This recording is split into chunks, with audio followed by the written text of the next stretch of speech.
When you just stop and think about it, the Nintendo Switch has one of the best, if not the best library of games ever. There's literally a game for anyone on this bad boy here, and more than often, there's more than one game per franchise. Let's start by checking out Nintendo's golden boy, Mario. Mario's main adventures are typically split into two categories, the 2D games and the 3D games. And well, the Nintendo Switch has plenty of games for both categories. If you're a side-scrolling enthusiast, you'll be able to play one of the best entries in the new Super Mario Bros. Franchise with a port of Wii U's New Super Mario Bros. U. This game is actually really good, and this deluxe port also includes the new Super Luigi U DLC, which doubles the amount of levels available to you. Once you're done beating both these games, you'll be thrilled to know that you can now play an infinite amount of new levels by playing Super Mario Maker 2. This second entry in the franchise not only gives you plenty of levels to play, it also allows you to create your very own and use the game of your choice too. Old school Mario, new school Mario, doesn't matter. Super Mario Bros. Wonder is the latest entry in the 2D Mario franchise, and let me tell you, this one actually shuffles the formula quite a bit. New graphics, new power-ups, new ways to play, this one's a masterpiece. Plus, all of the games I mentioned can be played in multiplayer modes with up to 4 players at once, so these are actually great party games. As for the 3D Mario games, they are now all available to play on a single Nintendo console, and that's quite huge when you think about it. Super Mario 64 is available on the Nintendo Switch Online app and also on the Mario 3D All-Stars bundle, which also contains 2 sequels, Mario Sunshine and Mario Galaxy. For Mario's 40th anniversary, a bundle containing 4K versions of Mario Galaxy 1 and 2 was also released. And last but not least, Super Mario Odyssey, the Switch's exclusive brand new 3D Mario adventure, is obviously available to play.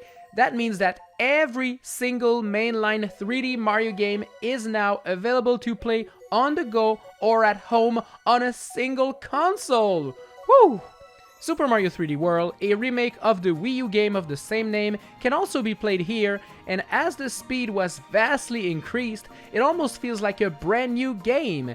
It also comes with a spin-off called Bowser's Fury, which is a very short Mario adventure, but it's fun from beginning to end. It reuses the power-ups from 3D World, but introduces a cool mechanic where the world is all interconnected, making it the first open world Mario game. It probably won't be the last though, that's for sure.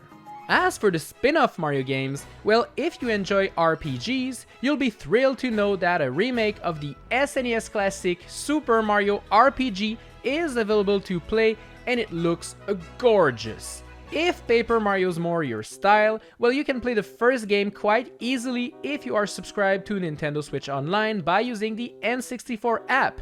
And if you want to play the sequel, The Thousand Year Door, well, it was remade on Switch.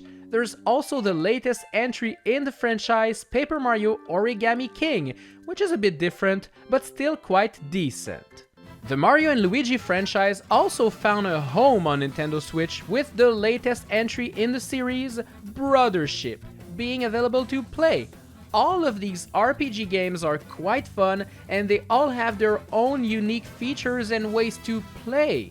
A bunch of Mario sports games can also be played on the Switch, such as Mario Golf, Mario Tennis, Mario Strikers, and while these games are not revolutionary, well, they're all pretty fun for a couple hours. Mario Kart 8 Deluxe is one, if not the best Mario Kart game ever released, and the Switch version has a DLC that doubles the amount of racetracks to play, bringing the total to 96 tracks, which is just insane when you think about it. Speaking of insane things, Super Smash Bros. Ultimate, the definitive edition of the Nintendo All-Stars fighting game, is on the Switch. And well, if you own the console, you kinda have to own this game because it's amazing! As for the party games, well, the Switch is home to 3 different versions of Mario Party. Super Mario Party and Super Mario Party Jamboree are focused on new minigames and they use the Switch's unique aspects way more often. But the third game, Mario Party Superstars, is some sort of homage to the classic Mario Party games from the N64 and GameCube era. All of these games are accomplishing something different, but one thing they all have in common is that they're all great party games. There's also quite a lot of Mario's Friends spin-off games available on the Switch, such as a Yoshi game that's quite fun. Crafted World may not be as polished as Woolly World on the Wii U, it's still one of the best entries in that series. The Mario plus Rabbids series from Ubisoft is also one you should totally play. It's a turn-based strategy game and it's very well made. It goes on sale every few months, so you can pick both games in that series for dirt cheap. If visiting spooky mansions is something you like, well guess what? Luigi's Mansion 2 and 3 are both available to play on the console. The third game is the brand new exclusive one, and it's my favorite entry in the whole freaking franchise. Luigi's Mansion 2 is also pretty alright, but as it's a port of a 3DS game, it is not as deep or polished. Mario vs. Donkey Kong, a puzzle game that was originally released on the Game Boy Advance, also got a remake on the Switch, and it's actually quite fun. It's not the most groundbreaking experience you'll play, but it's a neat little spin-off game that will keep you busy for a few hours. WarioWare also features 2 games on the Switch, and they're both quite different. The first one, Get It Together, actually changes the formula and the way you play it. Instead of just doing the micro games in a typical WarioWare fashion, you now control different characters and you have to use their unique abilities to clear those micro games. It's a bit challenging to get used to at first, but it's super fun once you get it. The second game, Move It, is more classic. It reminds me of the Wii's WarioWare game, as it uses the Joy-Con's motion controls in funny ways in order to get you to solve those micro games. You will look goofy, and that's pretty much the whole point of this one. Both these games are worth trying. If you're a fan of The Legend of Zelda, well, you have the 2 most ambitious open-world Zelda adventures ever created right here on this little tiny console. But first, a word from today's sponsor, AverMedia. Let's be real, the Nintendo Switch and the Nintendo Switch 2 are both amazing consoles, but they have one big bulky problem. The freaking dock!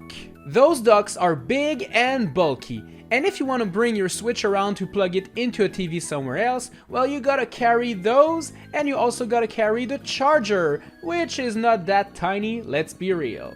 But what if I told you that AverMedia can replace this by this? Yup, this tiny little square brick. Introducing the EliteGo and the CorGo from AverMedia. These little boxes are built for USB-C streaming, gaming, and productivity. Both the CorGo and the EliteGo are so tiny that they can actually fit in my freaking pocket. Using the Go series is actually quite simple. All you need to have is an HDMI cable that goes from your TV to the little box, and then you use a USB-C cable and you plug it to your Nintendo Switch, and after that, the screen is gonna turn black, and bada bing bada boom! Look, I now see the Nintendo Switch 2 on my monitor! Yep, I can now get rid of the official dock, I don't need it anymore! And guess what? If you decide to go for the EliteGo box, well, you can also stream your gameplay and record it on your PC! All that is required is one extra cable, and bada bing bada boom! The quality is amazing, it has no compression, it has 0 lag pass-through. All of the footage you see on screen right now has been captured by the EliteGo, and as you can see, it's some high quality. If you want to learn more about the CorGo or the EliteGo, well, check out the link in the description down below, and thank you so much AverMedia for sponsoring this video. Alright, let's just get back into it! Both Breath of the Wild and Tears of the Kingdom are amazing in their own ways, and while they completely transformed the classic Zelda formula, I think it changed for the better. These games are massive and will take a couple weeks to clear, so if you're looking for a Zelda experience that's less time sinking, well, guess what? There's a lot more Zelda games on the Switch. A remake of Game Boy's Link's Awakening is available to play, and this one is actually quite fun, despite being a bit short and sometimes being a bit cryptic. Echoes of Wisdom, a brand new game where you play as Princess Zelda, is also on Switch, and this game actually changes the formula quite again, depriving you of your typical sword and shield combo in favor of a magic wand. It's different, but pretty fun nonetheless. Skyward Sword HD, a remake of the Wii game, is also available on Switch and can be played using motion controls or using a normal controller, which was a huge upgrade to me. I never really liked Skyward Sword that much because of all the forced motion controls, but I actually fell in love with the HD port on Switch thanks to being able to actually use buttons for once. Obviously, with a subscription to Nintendo Switch Online plus Expansion Pass, you also gain access to pretty much every single classic Zelda game via the apps. Zelda 1, 2, A Link to the Past, Ocarina of Time, Majora's Mask, the list is just endless at this point. There's also a few spin-off games that are available on the Switch. Hyrule Warriors, the Definitive Edition, is a Warriors game where you'll be controlling different heroes from all the games, and you'll have to slay your way through thousands of enemies, capturing bases, defeating bosses, and much more. A sequel, Age of Calamity, is based on the story of Breath of the Wild, and it's a bit different, but very fun. Both these games will take dozens upon dozens of hours to clear, and they both have DLC, so you can actually play those for months. If you're looking for a fun multiplayer experience, well, Splatoon 2 and Splatoon 3 are both available to play on Switch. These games are actually super fun experiences. It's a competitive game where you have to ink the world while defeating enemies that are trying to do the same. I spent a lot of time playing Splatoon 2, but by the time the third game was out, I kinda grew out of it. But still, you should definitely give this series a try. Oh, and by the way, if competitive online multiplayer games are not your cup of tea, well, both Splatoon 2 and 3 feature insanely good single-player campaigns, and both feature insane DLCs that makes the experience greater than ever. The roguelike mode from Splatoon 3 was my drug for a few weeks. I wanted to play it all the time because of how polished and fun it was. If you're looking for easier, enjoyable games, the Kirby series might be your go-to game, and I'm happy to report that the Switch has plenty of them. Kirby Star Allies and Return to Dreamland Deluxe are both 2D side-scroller games. One's new, one's a remake, but one thing's for sure, both are actually worth playing. Kirby and Forgotten Land is also very enjoyable. This one's a 3D game, but it still plays like a classic Kirby game. It's a very fun formula, which deserves to be expanded upon. The Switch is also home to a bunch of spin-off Kirby games, like Dream Buffet, a racing game where you try to get Kirby as fat as you can by eating cakes and candies. It's kinda cool. Kirby's Fighters 2 and Super Kirby Clash are some of those free-to-play games where you fight bosses and other players, and they can be fun for a few hours. They're just not my cup of tea. They're just alright, I'd say. Pokemon fans are also eating well on Switch, with 2 brand new generations of Pokemon games on the console. Pokemon Sword and Pokemon Shield, and also Pokemon Scarlet and Violet. The latter is also the first mainline open-world Pokemon game, and while it runs poorly and suffers from annoying glitches, it's still a really decent game. Pokemon Let's Go Pikachu and Eevee are some sort of reimagining of the first generation, changing the gameplay, focusing it more on capturing Pokemon rather than fighting them. It's not for everyone, but it can be fun for a bit. There's also a new Pokemon Snap game where you take pictures of all your beloved Pokemon in their natural habitats. Pokemon Legends Arceus is an ambitious new type of game where you have to capture Pokemon in the wild. You have to hide in tall grass, craft your Pokeballs and items, and it's one of the best Pokemon games I've ever played. A new game in that franchise, Pokemon Legends ZA, also brings back that formula, but changes it by adding real-time battle and a bunch of other features. If you want to play remakes, there's also Pokemon Brilliant Diamond and Shining Pearl, which are as fun as they were back in the days. There's a few more Pokemon games, but in my opinion, they're not as good as polished. but as you can see, you'll have plenty of Pokemon to play if you have a Switch. If you're a fan of the Metroid franchise, well, you'll be happy to know there's a few games for you on the Switch. Metroid Dread is the 5th entry in the classic 2D Metroid series. And wow, this one is just insanely good!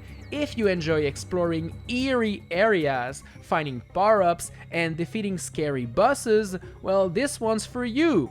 If you're more familiar with the Metroid Prime franchise, well, there's a remaster of the first GameCube game on Switch, and this one just proved how good the game was. Even 20 years later, it holds up as one of the best games of all time. Metroid Prime 4 was announced a few years back, and it's finally coming out this December, so get ready to be mind blown again. Fire Emblem is a franchise with a bunch of entries on the Switch. This turn-based strategy game will allow you to command armies and conquer battlefields. Three Houses is the main new entry on the Switch, and this one has a deep story with multiple storylines, endings, and much more. If you're looking for a more classic Fire Emblem game, well, there's also Fire Emblem Engage, which cuts back on the side quests and story plots and focuses more on the gameplay itself. There's also 2 different Warriors games featuring everyone's favorite Fire Emblem characters. Fire Emblem Warriors will bring back a bunch of classic characters from the entire franchise, while its sequel, Fire Emblem Warriors 3 Hopes, will focus more on the story and characters from Fire Emblem 3 Houses. Both are unique but very fun in their own ways. Donkey Kong also has a couple games on Nintendo Switch, but if you own a Wii or a Wii U, you might have already played these. Donkey Kong Country Returns and Tropical Freeze are both on the console, and those games are just godly. But yeah, these are just ports of older games. There was no new DK title for the OG Switch, sadly. Animal Crossing New Horizon is a game I haven't played that much, as I'm not that into the franchise, but I've heard this game is actually pretty solid, and if you decide to get into it, be ready to sink a lot of hours. This one also allows you to visit your friends online, so that's actually pretty neat. After way too many years of being talked about, well, Pikmin 4 actually came out on Nintendo Switch. And it is such a cozy and strategic adventure. You explore weird planets, you command your adorable Pikmin squad, and you solve a bunch of puzzles while fighting off weird creatures. In my opinion, it's by far the best entry in the series. But the other 3 Pikmin games are actually all very cool. And guess what? Yup, they are all available on Nintendo Switch as well. You can play the entire mainline Pikmin franchise on one single platform! Ah, this is great! I love it! There's also a few Nintendo titles that are not part of a franchise per se, but are totally worth playing. Nintendo Switch Sports is some sort of spiritual successor to Wii Sports and Wii Sports Resort. It features a bunch of fun sports games and makes use of the Joy-Con's motion controls to have you play golf, badminton, soccer, and even more. Ring Fit Adventure is a game that comes with a ring accessory, and basically it's a fitness game that makes you move while incorporating RPG elements and a whole story. It's very original and quite challenging. If you want to play classic NES games but with a twist, you can also try Nintendo's World Championship, a compilation of challenges taking place in classic games like Mario, Zelda, Metroid, and Kirby. It's pretty challenging, but very cool. There's also a couple online-only games like F-Zero 99 and Tetris 99, which are basically battle royale versions of those classic games. They are actually pretty fun, but they are highly competitive, so if you're not a god gamer in Tetris or F-Zero, well, you might want to be careful about these ones. I think that pretty much does it for the main first-party Nintendo titles, but there's definitely even more variety if you start looking at more obscure first-party titles like Famicom Detective Club, Advance Wars, ARMS, or even 1-2 Switch. These are all cool games, but you kinda have to get out of your comfort zone to truly experience them all. I know for a fact that I love Advance Wars, but this might not be the game for everyone. Now the Switch is also filled to the brim with third-party titles that are better played on that console. I'm thinking of the Xenoblade Chronicles franchise, which has all 3 games on one single platform, or even Super Monkey Ball that has 3 different games available. The whole Bayonetta franchise, including the spin-off Syriza and the Lost Demon, are all available to play on Switch, and both Hades and Hollow Knight games are also best played on that console. Like, for real, this is just a tiny sample of all the third-party games that are there on Nintendo Switch. There's way more, and if you do your research for a while, you'll definitely find a bunch of games you want to play. So as you can see, the offer for Nintendo games on the Switch is just completely insane, and no matter who you are, there's plenty of games for you, that's for sure. Considering the Nintendo Switch 2 is also compatible with pretty much every single Nintendo Switch title, well, the library will just keep growing and growing until you'll run out of money. Because trust me, you'll never run out of games to play if you have the Nintendo Switch or the Nintendo Switch 2.